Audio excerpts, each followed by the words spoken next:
अस्सलाम वालेकुम बच्चों। डॉक्टर नुसरत कुरैशी। आज हम करेंगे पल्मोनरी सर्कुलेशन। पल्मोनरी सर्कुलेशन में जैसे पल्मोनरी से you can understand are the lungs. तो पल्मोनरी सर्कुलेशन में दो टाइप की सर्कुलेशन होती हैं, high pressure low circulation, low flow circulation और low pressure high flow circulation. अब हाई प्रेशर लो पर फ्लो सर्कुलेशन कहाँ पे होती है? सिस्टेमिक आर्टीरियल ब्लड में होती है, जो को ट्रेकिया को सप्लाई करता है, ब्रोंकियल ट्री को सप्लाई करता है, टर्मिनल ब्रोंक्यूल्स तक। Supporting tissues of the lungs को सप्लाई करता है, adventitia that is the outer most support of the pulmonary arteries and veins को सप्लाई करता है। इसके अलावा हाई प्रेशर लो फ्लो सर्कुलेशन में ब्रोंकियल आर्टरीज होती है, जो कि ब्रांचेस हैं थोरेसिक एओर्टा की, और ये सप्लाई, इसका जो प्रेशर है ब्रोंकियल आर्टरीज में, जो प्रेशर है इट्स अ हाई प्रेशर, और ये इसका प्रेशर बिल्कुल थोड़ा सा कम होता है एओर्टिक प्रेशर से। So it is a high pressure low flow circulation. अब जो low flow pressure high flow लो प्रेशर हाई फ्लो सर्कुलेशन है, ये जो पल्मोनरी की या लंग्स के वेनस ब्लड है from all parts of the body, जो कि लंग्स को आता है और एल्वियोलर कैपिलरीज में जाता है, और जहाँ पे ऑक्सीजन जो है वो इस ब्लड में ऐड होती है, और कार्बन डाइऑक्साइड जो ये सारी बॉडी से रिमूव करके लाता है ब्लड, वो रिमूव होती है। पल्मोनरी आर्टरीज दूसरी लो प्रेशर हाई फ्लो सर्कुलेशन है, और इसकी जो आर्टीरियल ब्रांचेस जो है वो ब्लड जो है it carries blood to alveoli for gas exchange. Pulmonary veins जो है वो रिटर्न होती हैं, रिटर्न्स द ब्लड, वो ब्लड रिटर्न करती हैं to the left atrium. Left atrium से वो लेफ्ट वेंट्रिकल में जाता है, और लेफ्ट वेंट्रिकल से सिस्टेमिक सर्कुलेशन। अब physiological anatomy of pulmonary circulatory system. Pulmonary vessels जो हैं, after extending just 5 centimetres from beyond the apex of the right ventricle के एपेक्स से जब वहाँ से निकलती हैं 5 सेंटीमीटर के लिए एक्सटेंड करती हैं, और फिर ये जो हैं ये डिवाइड हो जाती हैं राइट और लेफ्ट पल्मोनरी आर्टरी में। राइट जो है वो राइट लंग को सप्लाई करती है, और लेफ्ट जो है वो लेफ्ट लंग को सप्लाई करती है। पल्मोनरी आर्टरी के जो वॉल्स हैं वो एओर्टा से सिर्फ 1/3 थिकनेस है। अगर एओर्टा 3 टाइम्स थिक है तो पल्मोनरी आर्टरी वॉल जो है it is just 1 time thick that of the aorta. Pulmonary arterial wall is 1/3 thickness of the aorta, और पल्मोनरी आर्टीरियल ब्रांचेस जो हैं पल्मोनरी ये शॉर्ट होती हैं, लेकिन उनका डायमीटर ज़्यादा होता है, और उनका डायमीटर जो उनकी काउंटर पार्ट उसके साथ उसी पल्मोनरी आर्टरी के साथ जो सिस्टेमिक आर्टरी जा रही होती है उससे उसका डायमीटर ज़्यादा होता है। पल्मोनरी आर्टरी वॉल्स की जो वॉल्स हैं वो डिस्टेंस पतली होती हैं, फैलने वाली डिस्टेंसिबल होती हैं, दैट इज वो फैल सकती हैं, एंड लार्जर उनका डायमीटर जो है वो लार्ज होता है,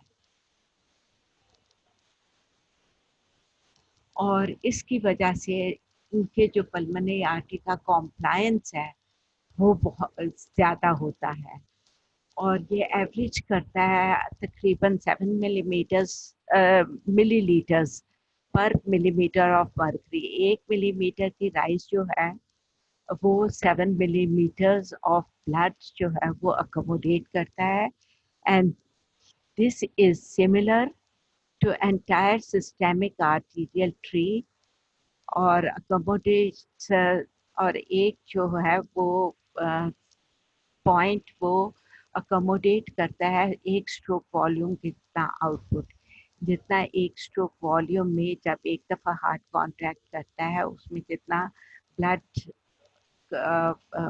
डिलीवर होता है वो उतना उसको उसमें अकोमोडेट होता है।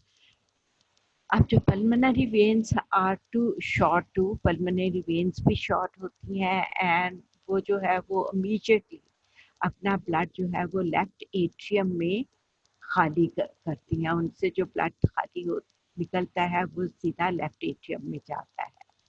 ब्रोंकियल वेसल्स उसके अलावा होती हैं लो प्रेशर हाई फ्लो में।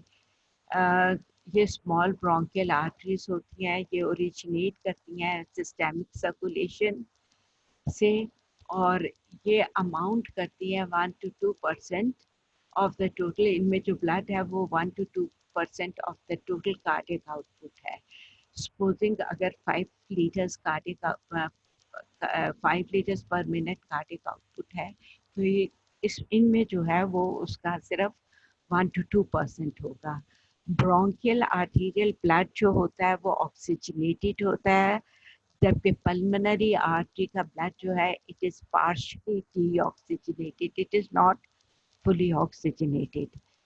और ये सप्लाई करता है supporting tissue of the lungs को, जिसमें शामिल है connective tissue of the lungs, septa and large and small bronchi.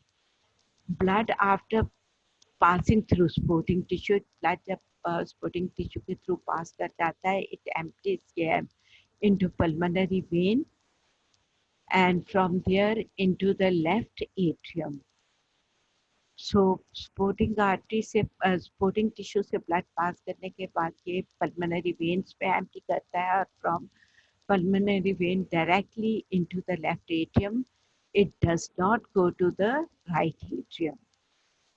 इसलिए the flow to the left atrium and left ventricle output is 1 to 2% greater than the right ventricular output.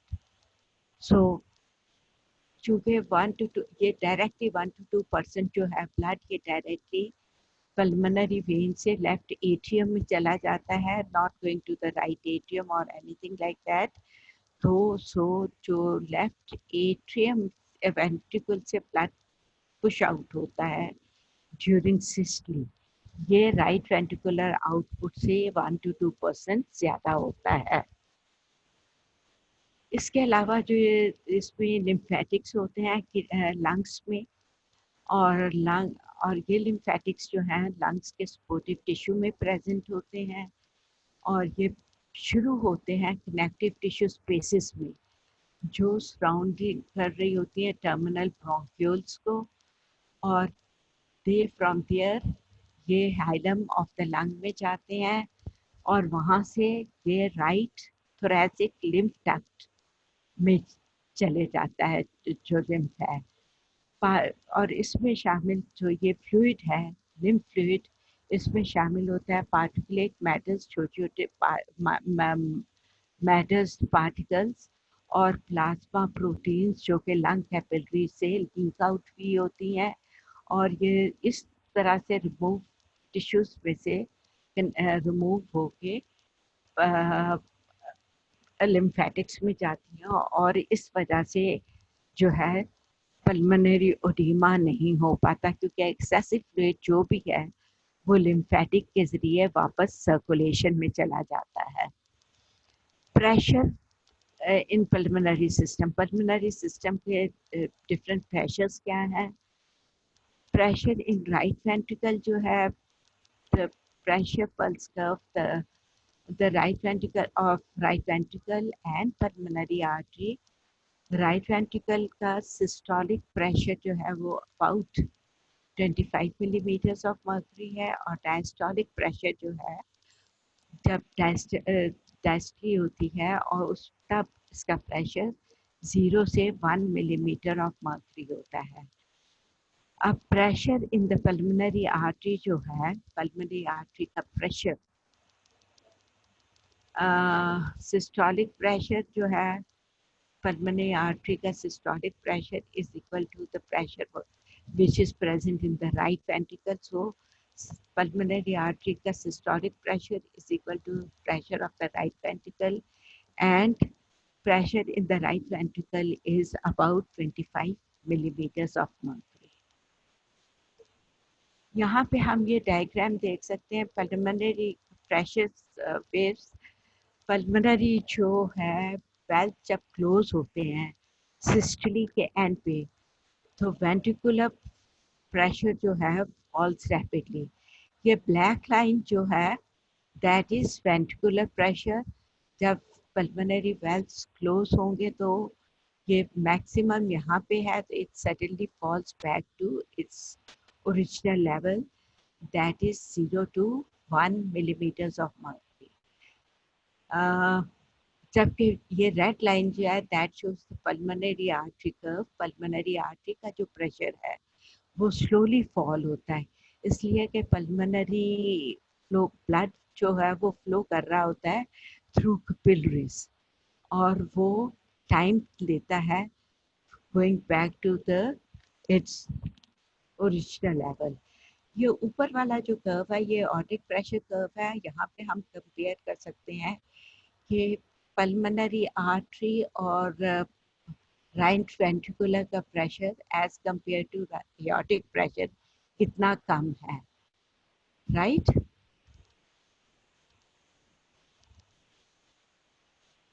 Pulmonary arterial pulsations के ये diagram है. Systolic pressure हम pulmonary arterial जब pulse करती है, जब उसके प्रेशर अप एंड डाउन होते हैं, तो सिस्टोलिक प्रेशर जो है this is S stand for systolic.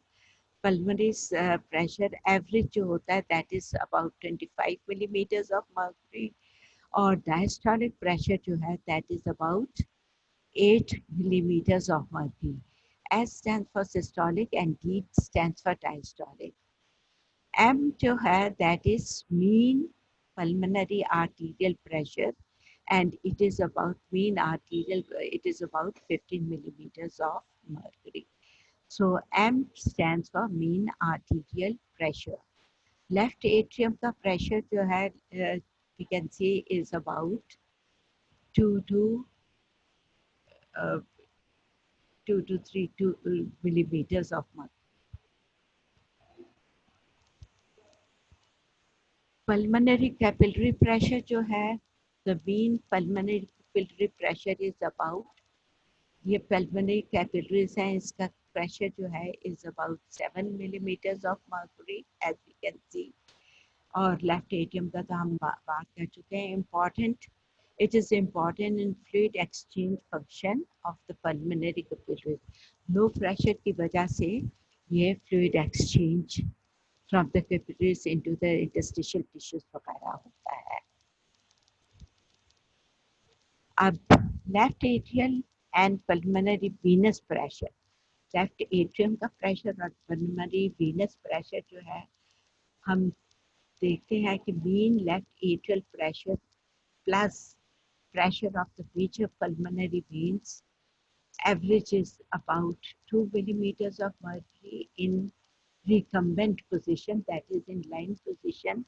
It is average is about 2 millimeters, और इसकी range जो है is between 1 millimeter of mercury to 5 millimeters of mercury. Left atrial pressure cannot be measured directly. जो left atrium का pressure directly हम measure नहीं कर सकते, but it is estimated with moderate accuracy by measuring pulmonary wedge pressure. Pulmonary wedge pressure जो है वो हम कैसे मेजर करते हैं? कैथेटर इंसर्ट करते हैं पेरिफेरल वेन के थ्रू, जो कि राइट एट्रियम में जाता है. राइट एट्रियम से वो right side of the heart में जाता है थ्रू पल्मोनरी आर्टरी, एंड वहाँ से ये पल्मोनरी आर्टरी से right side of the heart से ये पल्मोनरी आर्टरी में जाता है. पल्मोनरी आर्टरी से इसकी ब्रांचेस जो हैं, branches, one of the small branches, किसी एक छोटी ब्रांच में ये पल्मोनरी आर्टरी में जाता है. हम उसको पुश करते रहते हैं until it goes and fix in tightly in a small branch of pulmonary artery. Wedge pressure, इसको हम wedge pressure कहते हैं. Wedge pressure is measured through the catheter, जो कि हम पेरिफेरल वेन से इंट्रोड्यूस कर रहे हैं, और वेज प्रेशर जो है ये तकरीबन 5 मिलीमीटर्स ऑफ मर्क्यूरी होता है। वेज प्रेशर जो है ये लेफ्ट एट्रियल प्रेशर से 2 to 3 मिलीमीटर्स ज़्यादा होता है। All blood flow is stopped.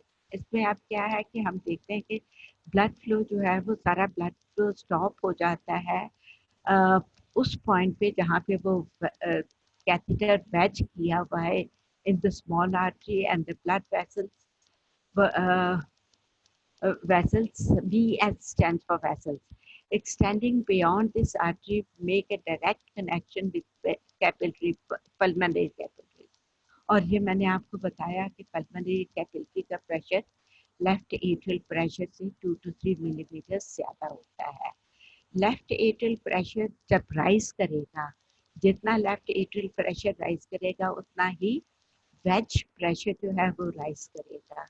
सो अगर लेफ्ट एट्रियल प्रेशर 2 मिलीमीटर्स ज़्यादा राइज किया है तो इसी तरह वेज प्रेशर जो है वो जो उसका ओरिजिनल प्रेशर है उससे 2 मिलीमीटर्स और मर्क्यूरी ज़्यादा राइज करेगा। measurements can be used to study changes in pulmonary capillary pressure and left atrial pressure, जो कि in congestive heart cardiac failure. Congestive cardiac failure में प्रेशर्स चेंज होते हैं और बैक प्रेशर होता है। बैक प्रेशर की वजह से लेफ्ट एट्रियल प्रेशर ज़्यादा होगा और लेफ्ट एट्रियल प्रेशर की वजह ज़्यादा होने की वजह से लेफ्ट पल्मोनरी कैपिलरी प्रेशर जो है वो ज़्यादा होगा। Blood volumes in the lung में ब्लड वॉल्यूम कितना होता है, ये 450 मिलीलीटर्स होता है और ये तकरीबन 9% है टोटल ब्लड वॉल्यूम पे।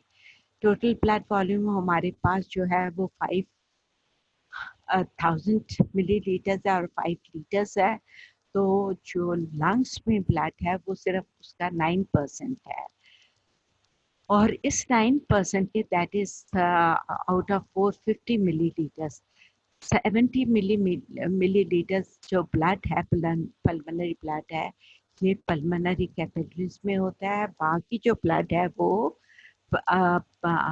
पल्मोनरी आर्टरीज और वेन्स में होता है। So 70 450 minus 70 we are left with 380 millilitres जो है वो पल्मोनरी आर्टरीज और पल्मोनरी वेन्स में होगा। अब लंग जो है it serves as a blood reservoir. Blood वहाँ पे ब्लड रिजर्व हो सकता है। Blood volume in the lungs can vary from half the normal, that is 450 का हाफ से लेके 900 तक ये ब्लड इसमें अकोमोडेट कर सकता है with no effect side effects on it. और ये ब्लड जो है वॉल्यूम जो है ये फिजियोलॉजिकली भी कल हो सकता है और पैथोलॉजिकल हो सकता है। फॉर एग्जांपल जब हम फोर्सफुल एक्सपायरेट करते हैं, फोर्सफुली सांस बाहर निकालते हैं, high pressure is built up in the lungs. ये जैसे कि ट्रम्पेट ब्लोज जो ट्रम्पेट ब्लो करते हैं, ये बाजे वाजे आपने देखे होंगे, उसमें जो ट्रम्पेट होता है वो जब ब्लो करते हैं तो ऑलमोस्ट 250 मिलीमीटर ऑफ ब्लड जो है वो पल्मोनरी सर्कुलेशन से एक्सपेल हो सकता है और वो पल्मोनरी सर्कुलेशन से एक्सपेल होके निकल के वो सिस्टेमिक सर्कुलेशन में आ जाता है। दूसरा जो है वो जब ब्लड लॉस होता है from systemic circulation by haemorrhage, जब कोई एक्सीडेंट हो या कोई सर्जरी हो वगैरह की वजह से ब्लड लॉस होता है तो पल्मोनरी सर्कुलेशन से वो ब्लड जो है मूव करके जो आता है सिस्टेमिक सर्कुलेशन में और मैक्सिमम कॉम्पनसेट करने की कोशिश करता है automatic. So pathological causes cardiac pathology may shift blood from the systemic circulation to the pulmonary circulation when there is left-sided heart failure. जैसे कि mitral stenosis, mitral valve incompetence में होता है. Mitral stenosis होता है कि mitral valves जो है वो stiff हो जाते हैं और वो completely close नहीं होते. Mitral valve incompetence होता है कि mitral valves जो हैं वो completely open नहीं होते हैं. So इन दोनों का result ये होता है कि there is increased resistance to the blood flow और ये blood flow जो है वो dam up हो जाता है, इकट्ठा हो जाता है pulmonary circulation. Excuse me, up to 100%. और ये इतनी large increase जो है pulmonary vascular pressure जो है वो rise करती है. 100% increase in pulmonary circulation will result in large increase in pulmonary vascular pressure. Now, systemic blood volume is 9 times more than pulmonary circulation. Here, pulmonary system is greatly affected while जब ये होता है तो pulmonary circulation जो है वो slightly affect होता है while pulmonary circulation जो है वो greatly affect होता है क्योंकि उसका जो है बहुत सारा blood निकल के flow out करता है into the systemic circulation. लेकिन systemic circulation पे इतना effect नहीं होता. That is because it is a very small amount as compared to its original amount of blood. अब जो blood flow through lungs and its distribution, blood flow जो है through the lungs is equal. जितना cardiac output होगा उतना ही blood flow through the lungs होगा. Therefore, जो factors cardiac output को control करते हैं वही factors जो हैं वो pulmonary blood flow को control करेंगे. Pulmonary vessels जो है वो distensible vessels चूँकि वो thin vessels होती हैं, pliable वो होती हैं, stretchable होती हैं, इसलिए वो dilate करती हैं. जब उनमें ज़्यादा blood आ जाएगा तो वो dilate कर जाएंगी, जब उनमें कम होगा तो वो narrow हो जाएंगी with increase or decrease in the pressure. Or for adequate aeration of the blood, that is adequate oxygenation, blood की oxygenation के लिए the blood must be distributed to the lung segments. वहाँ blood वहाँ उन lung के segments में distribute होना चाहिए जहाँ पे best oxygenation हो, जहाँ पे best aeration हो रही है. Decreased alveolar oxygen reduced. जब alveoli की oxygen कम होती है ये local alveolar blood flow reduce करता है और and regulates pulmonary blood flow distribution. When alveolar air oxygen falls, जब alveolar oxygen जो है fall कर जाती है to 70% of the normal, that is about 73 millimeters of mercury partial pressure oxygen, adjacent blood vessels जो होती हैं वो constrict करती हैं, सिकुड़ जाती हैं और result ये होता है कि vascular resistance in blood vessels में ज़्यादा हो जाता है और ये 5 times ज़्यादा होता है और at 5 times ज़्यादा होता है extremely low levels of oxygen में. जितना कम होगा उतना कम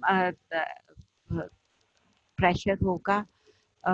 वैस्कुलर रेजिस्टेंस अगर से थोड़ा सा प्रेशर दे रहा है तो वैस्कुलर रेजिस्टेंस कम होगा. अगर जितना ज़्यादा वैस्कुलर प्रेशर कम होगा उतना ज़्यादा वैस्कुलर रेजिस्टेंस होगा और at very low vascular pressure the vascular resistance is great. अब ये जो है this is just opposite what we see in systemic circulation.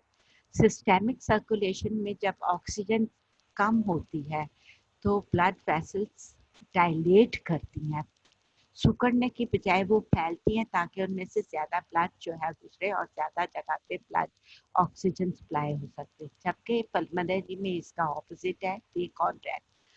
How does this vasoconstriction is caused? Because of flow is not fully understood, but maybe low oxygen concentration stimulation release करता है vasoconstrictor substance और decrease release of vasodilator substance. या तो ये कोई vasoconstrictor low oxygen concentration या तो release करेगी vasoconstrictor substance को या inhibit करेगी vasodilator substance को, like nitric oxide. Nitric oxide is a vasodilator substance. अभी हमने देखा है suggested कि hypoxia directly induces vasoconstriction by inhibition of oxygen sensitive potassium ion channels in the pulmonary vascular smooth muscle membrane. Mechanism क्या है कि low partial pressure of oxygen block करेगा channels को. इन चैनल्स को कौन से? Oxygen sensitive potassium ion channels को. और ये डीपोलराइज करेगा सेल मेम्ब्रेन को. सेल मेम्ब्रेन डीपोलराइज होगा तो कैल्शियम चैनल्स जो है एक्टिवेट होंगे. कैल्शियम चैनल्स एक्टिवेट होंगे तो ज़्यादा कैल्शियम का इन्फ्लक्स होगा और दिस इंक्रीज कैल्शियम आयंस जो है वो constrict करेंगी small arteries and arterioles of the lung.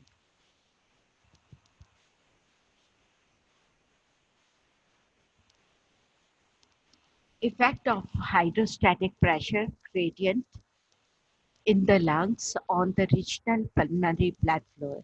Hydrostatic pressure क्या होता है? You must have read previous in the lectures before कि जो जहाँ पे हाई प्रेशर से लो प्रेशर पे जो है फ्लूइड जो है वो मूव करता है. अब pressure in the foot of a standing person, क्योंकि नीचे जो है वो प्रेशर अब ऊपर से जो प्रेशर था ज़्यादा वो नीचे चला गया क्योंकि अब खड़े हैं तो all the blood or not all the blood, most of the blood cools down towards the foot. अब pressure in the foot of a standing person जो है इस 90 मिलीमीटर्स ऑफ मर्करी, जो कि हार्ट लेवल से ज़्यादा होता है. हार्ट लेवल पे जो है इससे कम प्रेशर होगा and this is because of hydrostatic pressure. Same effect occurs in the lung but to a lesser degree. Lungs में ये तो हम ऐसे जनरल बात कर रहे थे कि एक आदमी जब खड़ा होता है तो उसके पाँव में 90 मिलीमीटर्स ऑफ प्रेशर होगा जो कि हार्ट लेवल से ज़्यादा होगा और this is because of hydrostatic pressure. Lungs में भी यही कुछ होता है लेकिन लेसर डिग्री पे होता है. The lowest point in the lungs is, जो लंग का सबसे लोएस्ट पॉइंट है वो तकरीबन 30 सेंटीमीटर्स नीचे है हाईएस्ट पॉइंट. और so the pressure is 20, pressure difference जो है वो 23 मिलीमीटर्स ऑफ मर्करी का होगा. That is pulmonary arterial pressure जो है इन एपेक्स वो 15 मिलीमीटर्स कम होता है हार्ट लेवल से. एंड जो लोवेस्ट पॉइंट पे प्रेशर है वो 8 मिलीमीटर्स ज़्यादा होता है हार्ट प्रेशर से. So we can see that heart pressure से ये ग्राफ है हमारे पास पोजिशनल चेंज की. This pressure changes have great effect on different areas of the lung in standing position at rest. जब standing position में rest में है the level of the blood flow per unit of the lung is least at the top, that is at the apex. ये at the top आप देख सकते हैं यहाँ पे blood flow जो है सबसे कम है और जैसे जैसे हम lungs में ऊपर move करेंगे middle में इससे ज़्यादा हो जाता है as we can see here. और जब बॉटम पे हम पहुंचते हैं बॉटम ऑफ द लंग्स पे it increases to its maximum. And bottom of the lungs पे as compare it is almost 5 times more than that at the top of the lung. ठीक है, we can see here top of the lung पे है, that is at the bottom of the lung, or this is 5 times more than the uh, at the top of the blood flow top at the top of the lung.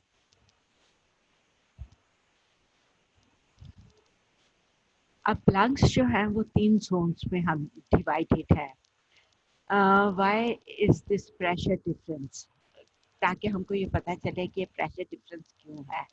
Zone 1, 2 and 3 of pulmonary blood flow, pulmonary capillaries are distended by blood pressure inside pulmonary capillaries जो distant हुई है वो जो उसके अंदर blood pressure है, जो pressure है उसकी वजह से डिस्टेंटेड है.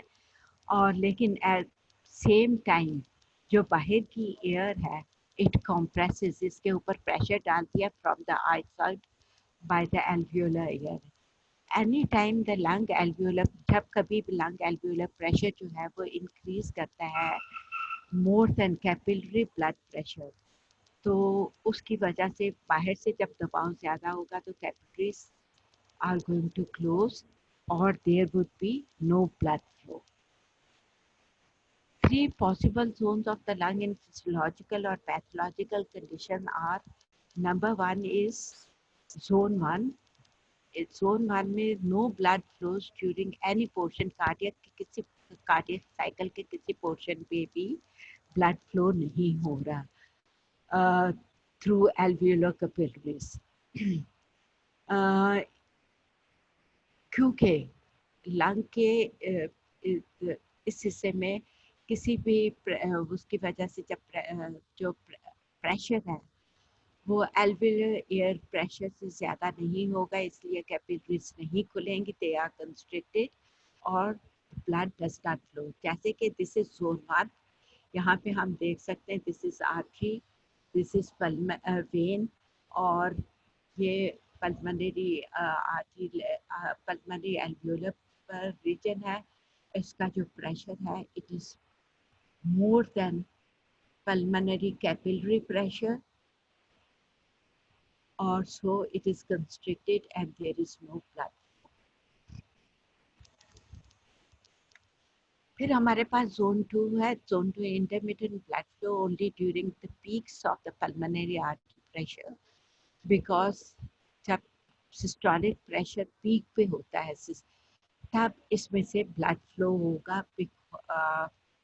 होगा और ये blood flow जो है जब सिस्टली होती है ये इसका जो प्रेशर है it is greater than the pulmonary alveolar pressure, so the blood flows through it.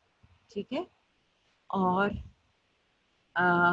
लेकिन जब डायस्टोलिक प्रेशर जो है वो जो होता है, जब डायस्टली होता है उसका प्रेशर फॉल कर जाता है और वो प्रेशर जो होता है वो पल्मोनरी एल्वियोलर प्रेशर से कम होता है.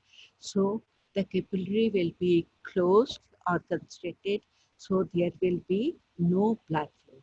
सो सिस्टली में ब्लड फ्लो होगा, डायस्टली में ब्लड फ्लो नहीं होगा, और ये इंटरमिटेंट हो गया, दैट एक दफ़ा होता है एक दफ़ा में नहीं होता है. So this is zone 2 blood flow. Then we have zone 3 blood flow.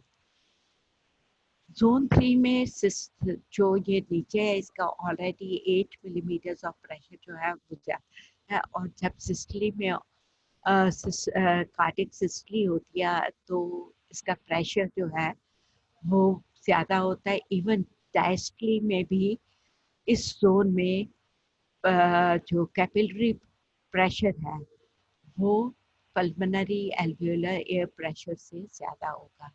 सो दोनों टाइम में एल्वियोलर एयर प्रेशर से ये कैपिलरी प्रेशर ज़्यादा है, so there is continuous blood flow through the capillaries. Normally जो लंग है उसके सिर्फ टू जोन्स होते हैं, जोन 2 और जोन 3.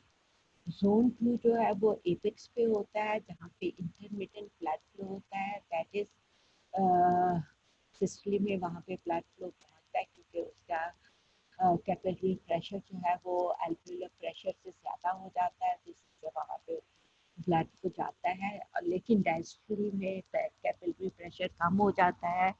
सो एल्वियोलर प्रेशर से सो कैपिलरीज जो है कंस्ट्रिक्ट करती हैं and there is no blood. Zone 3 जो है वो बेस पे होता है, और जैसे हमने बात की कि उसमें कॉन्टिन्यूस ब्लड फ्लो होता है। जोन 2 in upright position, खड़े पोजीशन में pulmonary artery pressure at the lung apex is about 15 millimeters of mercury less than the pressure at the heart level. So it is about 10 millimeters, 25 millimeters इसका at the lung level है, heart level है, तो उसमें से 15 minus करके we are left with 10 millimeters of mercury, और ये systolic pressure है। डायस्टली में इतना प्रेशर नहीं होता है, इसलिए डायस्टली में ब्लड फ्लो नहीं होगा एपेक्स में। और ये जो 15 मिलीमीटर्स ऑफ मर्करी है, ये हाइड्रोस्टैटिक प्रेशर की वजह से ये डिफरेंस आता है। This 10 millimeter is more than the zero alveolar pressure, which results in continuous blood flow during cardiac systole, but during diastole, 8 millimeters of diastolic pressure at the heart level is not enough to push the blood to 15 millimeters of mercury hydrostatic pressure. So pressure gradient, or that is why diastolic capillary flow में इतना pressure नहीं होता है कि वो combat कर सके alveolar pressure को। So there is no apical blood flow, that is intermittent blood flow, and that is zone 2। Zone 2 जो है वो एक्सटेंड करता है from the apex of the heart, apex of the lungs to the mid of the heart level, from mid heart level to the apex of the lung, or other way around. In lower region of the lungs, 10 centimeters above is 10 centimeters above the heart to the bottom of the lung, pulmonary arterial pressure जो है during both systole or diastole remains more than zero alveolar pressure, or that's why there is continuous blood flow through the alveolar capillaries. And this is zone 3 blood flow in lying. अब जब इंसान लेटा हुआ होता है तो blood flow जो है in a normal person is in zone 3 में भी ब्लड फ्लो हो रहा होता है, क्योंकि नॉर्मली जो ब्लड लंग्स के सारे पार्ट्स हैं they are at the level of the heart. सिर्फ ये होता है कि कभी जो बैक पोर्शन है, posterior portion of the lung, उसमें थोड़ा सा हाई प्रेशर ज़्यादा हो, क्योंकि because of hydrostatic pressure. Zone 1 blood flow जो होता है is not present under normal condition. Zone 1 का ब्लड फ्लो हमेशा एबनॉर्मल कंडीशंस में होगा। नो ब्लड फ्लो जोन 1 में, जैसे हम वी नो कि there is no blood flow at any time during the cardiac cycle, ना सिस्टली में ना ही डायस्टली में। और ये सेकेंडली जो है there is no blood flow at the time during जैसे pulmonary systolic pressure is too low. Secondly alveolar pressure जो है, एक तो सिस्टोलिक प्रेशर जो है वो बहुत लो होता है, इसलिए पल्मोनरी कैपिलरीज जो है वो क्लोज्ड है। और एल्वियोलर प्रेशर जो है, secondly alveolar pressure is too high, जिसकी कंप्रेशन की वजह से कैपिलरीज क्लोज होती हैं, कंस्ट्रिक्ट होती हैं, और they don't allow the blood flow. Instances when blood flow of zone 1 is when there is the zone 1 blood flow, it occurs in an upright person breathing against a positive air pressure। जब against positive air pressure के against इंसान breathe कर रहा होता है, so that alveolar intra alveolar pressure जो है वो एटलीस्ट 10 मिलीमीटर ज़्यादा होता है पल्मोनरी सिस्टोलिक प्रेशर से, और इस वजह से pulmonary capillaries are constricted and there is no blood flow. In an upright, secondly, in an upright person whose pulmonary systolic arterial pressure is exceedingly low, systolic pressure बहुत ही low है जिस इंसान में, as much अगर after sphere haemorrhage के बाद ये होता है कि जो जैसे कि हमने बात की कि कॉम्पनसेट होने के लिए जो लंग वॉल्यूम है वो शिफ्ट हो जाता है to the systemic flow to compensate, इसलिए जो कैपिलरी पल्मोनरी कैपिलरी प्रेशर है वो बहुत लो हो जाता है। अब इफेक्ट ऑफ एक्सरसाइज क्या होता है, और ये सब पार्ट्स ऑफ द लंग्स पे होता है, as we can see in this diagram figure. The vascular pressure rises in all parts throughout, that is top, mid and bottom, and और जहाँ पे एपिसिस भी जो हैं वो भी जोन 2 और 3 में कन्वर्ट हो जाती हैं, क्योंकि एक्सरसाइज में हार्ट रेट ज़्यादा होगा, ज़्यादा कार्डियक आउटपुट होगा, so more blood going to the lungs और more pulmonary capillaries being opened, or up to even the lung capillaries, pulmonary capillaries at the top are open and blood is flowing through them. Increased cardiac output during, और ये जो increase है ये 4 to 7 fold होता है, और during exercise, और ये ज़्यादा जो एक्स्ट्रा ब्लड है ये अकोमोडेट कैसे होता है, या तो जो नंबर ऑफ कैपिलरीज हैं वो ज़्यादा ओपन हो जाती हैं, जो पहले ओपन नहीं थी वो जब ज़्यादा ब्लड आता है तो वो भी ओपन हो जाती हैं, और वो 3 टाइम्स द नॉर्मल ज़्यादा हो जाती हैं, ओपन हो जाती हैं। सेकेंडली, जो ब्लड कैपिलरीज हैं वो ना सिर्फ ओपन होती हैं बल्कि डायलेट भी हो जाती हैं, डिस्टेंट भी, सो उस पर ज़्यादा ब्लड जो है वो अकोमोडेट हो सकता है, और ये dilatation of the blood pulmonary capillaries is 2 times the original. Thirdly, increasing the pulmonary arterial pressure जो है वो increase कर जाता है। पहले दो जो चेंजेस हैं उनकी वजह से pulmonary decrease pulmonary vascular resistance जो है वो डिक्रीज हो जाता है, जैसे क्योंकि अब एक तो नंबर ऑफ पल्मोनरी कैपिलरीज ज़्यादा हो गई हैं, सेकंड में पल्मोनरी कैपिलरीज जो है वो डायल्यूट हो गई हैं, इसलिए पल्मोनरी वैस्कुलर रेजिस्टेंस जो है वो डिक्रीज हो जाता है, और यहाँ बहुत स्लाइट राइज होती है इन वैस्कुलर रेजिस्टेंस। अब lungs can accommodate greatly increased blood flow without increasing pulmonary arterial pressure, और इसकी वजह से हार्ट के ऊपर जो है राइट हार्ट पे बर्डन नहीं पड़ता, और जब बर्डन नहीं पड़ेगा तो it is going to save the energy of extra energy of the right heart. ये दूसरा ये जो increase accommodation of the lung है, ये prevent significant rise in pulmonary capillary pressure. जब पल्मोनरी कैपिलरी प्रेशर जो है बहुत राइज नहीं होगा तो it will prevent development of pulmonary oedema, so pulmonary oedema नहीं होगा। Functions of pulmonary circulation when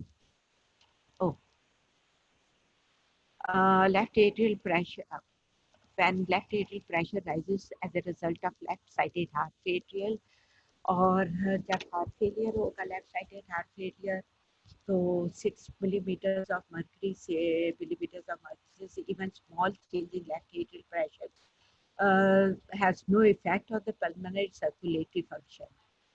but it opens the pulmonary venules, open more capillaries, blood flows with equal ease from the capillary arteries. In left-sided heart failure, blood dams up into the left atrium और उसकी वजह से left atrial pressure rise करेगा from 1 to 5 millimeters of mercury और जब 40 to 50 millimeters of mercury तक चल जाएगा rise of up to 7 millimeters हमने जैसे कहा 7 milli small rise has little or no effect on the pulmonary circulation. Left atrial pressure जब 7 to 8 millimeters से ज़्यादा होगा it will create rise in pulmonary arterial pressure which is associated with increased load on right heart and increased capillary pressure of the same degree. और जब arterial pressure rise करेगा for more than 30 millimeters of mercury, there is similar increase in pulmonary capillary pressure or pulmonary edema is going to result.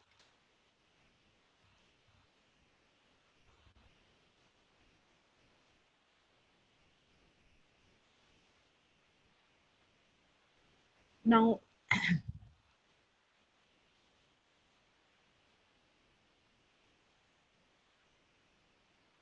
जब pulmonary edema हो जाता है due to increase in pulmonary capillary pressure rise, so what the fluid then squeeze out of the capillary pores or into the interstitium and pulmonary interstitium, and so the pulmonary more fluid is there, so pulmonary edema develops. So the pulmonary edema occurs when there is any factor which increases.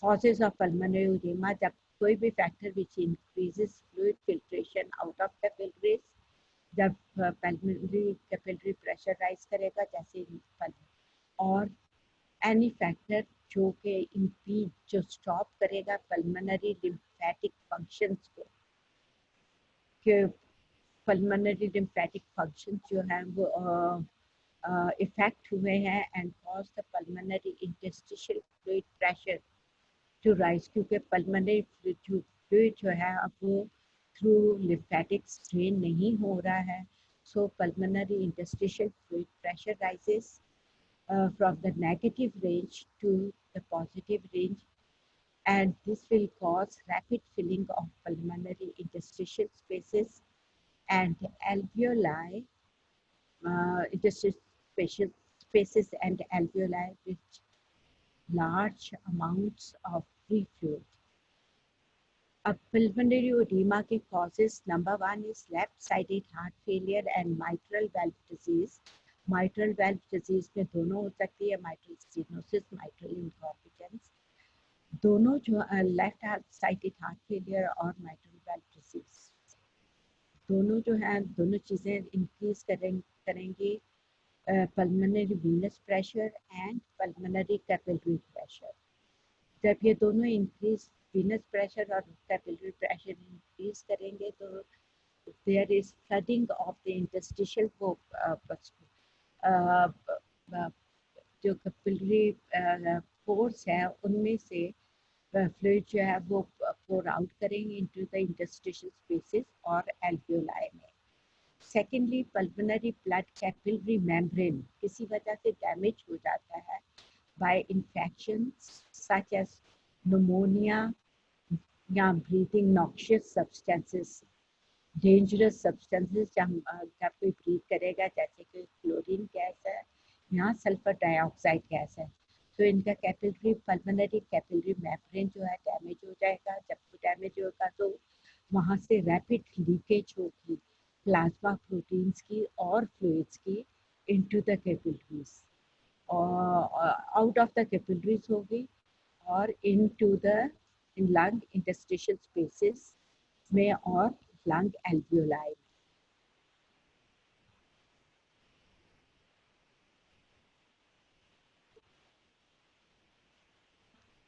अब rapid death हो सकती है in person with acute pulmonary oedema. अगर किसी person में pulmonary oedema बहुत acute बहुत अचानक और तेज जिसे डेवलप होता है when तो क्या होगा, उसकी पल्मोनरी उसकी वजह से रैपिड डेथ हो सकती है इंसान की। when pulmonary capillary pressure rises even slightly above the safety factor, एक safety factor होता है that is -4 millimeters of mercury. Lethal pulmonary above the safety factor level, it is going to result in lethal pulmonary edema, or this edema can occur within hours or sometimes even within 20 to 30 minutes if the capillary pressure rises 20 to 30 millimeters of mercury.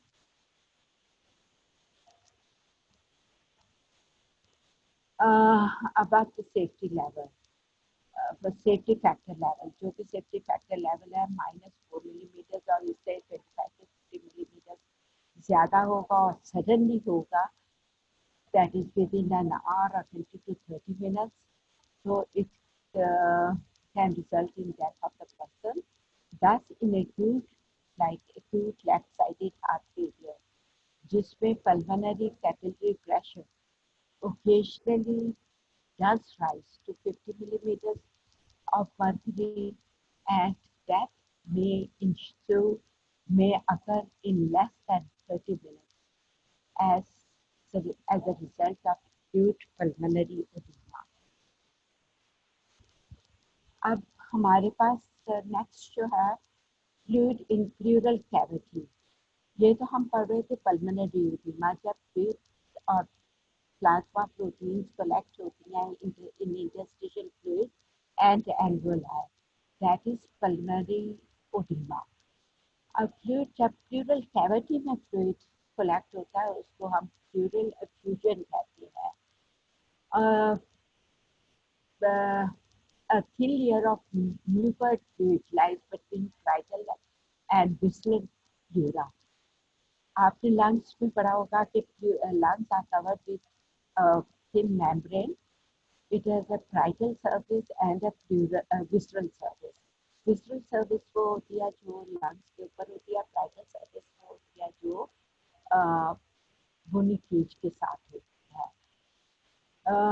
और lungs जो है इस cavity में के तो जो thin layers of membrane है, इनके दरमियान thin layer of mucoid fluid होता है, और ये म्यूकोइड फ्लूइड होता है for the easy movement of the lungs जब हम ब्रीथ कर रहे होते हैं. फॉर इंस्पायरेशन, जब इंस्पायरेशन और एक्सपायरेशन में लंग्स ऊपर नीचे साइड साइड मूव करती हैं, तो उसकी इजी मूवमेंट के लिए this fluid mucoid fluid is present there.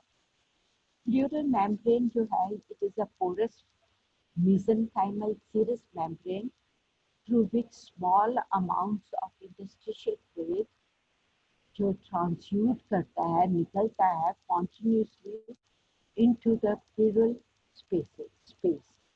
जो दो layers के दरमियान space है उसमें ये fluid जाता है. ये fluid contains, this fluid contains, इस फ्लूइड में क्या क्या होता है, टिश्यू प्रोटीन्स होती हैं जो कि इसको म्यूकोइड कैरेक्टरिस्टिक देती हैं और इसके हेल्प करती हैं लंग्स को इजी मूव करने के लिए, स्लिपेज के लिए. Normal fluid amount in each pleural cavity is very slight, बहुत कम होती है, only few milliliters. Whenever fluid becomes even slightly more, excess is pumped out away by the lymphatic opening directly into the pleural cavity. जो जब जरा सा भी fluid ज़्यादा होता है तो जो एक्सेस फ्लूइड है वो लिम्फेटिक वेसल्स जो इसमें होते हैं उसमें से डायरेक्टली जो है प्लूरल कैविटी में से ये लिम्फेटिक प्लूरल कैविटी में होती हैं.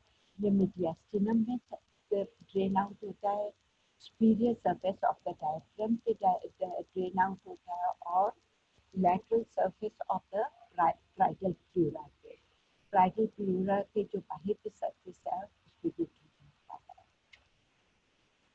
Therefore, pleural space is called potential space.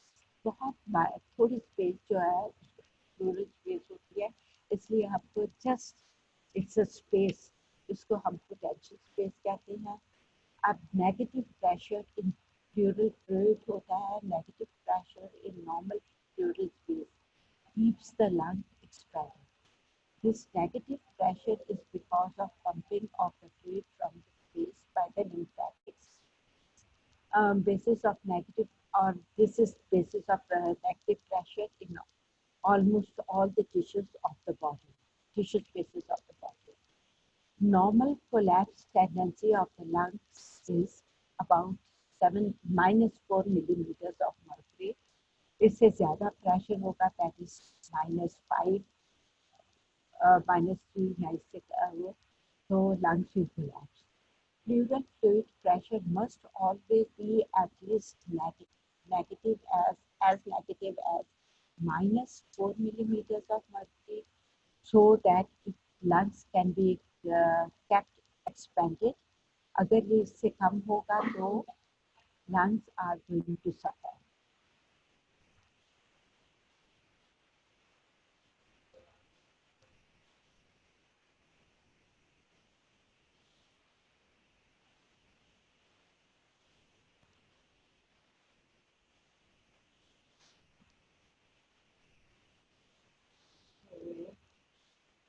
Actual pleural pressure जो है is about -7 millimeters of mercury, which is few millimeters of mercury more negative than the collapse pressure of the lungs.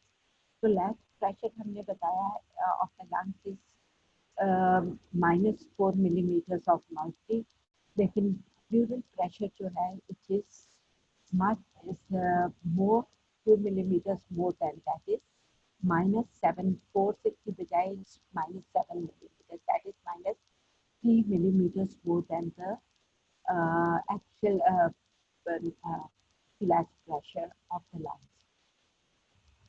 That's why the normal lungs are pulled against the parietal pleura of the chest cavity, except a thin layer of fluid acting as a lubricant. Pleural effusion जो है is a collection of large amounts of free fluid in the pleural space. Pleural effusion, that is edema of the pleural cavity, is caused by number one, blockage of lymphatic drainage from the pleural cavity. जब lymphatic drainage जो है वो proper नहीं हो रही है या नहीं हो रही है pleural cavity से, तो जो fluid है वो pleural cavity में collapse हो जाएगा. So block जब होंगे drainage तो it's going to result in pleural effusion. Secondly, cardiac failure जो है it increases greatly increases high peripheral and pulmonary pressure, which results in great transition, बहुत ज़्यादा flow out, transition निकलना of the fluid into the pleural cavity. Thirdly, greatly reduced plasma colloidal osmotic pressure that results in excessive transition of the fluid करेगा into the pleural cavity. Number 4, किसी भी किस्म की infection or any other cause of inflammation of the pleural cavity like tuberculosis or cancers, ये सब जो हैं ये इंक्रीज करेंगे probability of the capillary membrane, जो rapidly कम करेगी plasma proteins or fluid into the cavity or resulting in pleural effusion. So that is for today, and we'll see next time what we have to do. Thank you so much. Allah.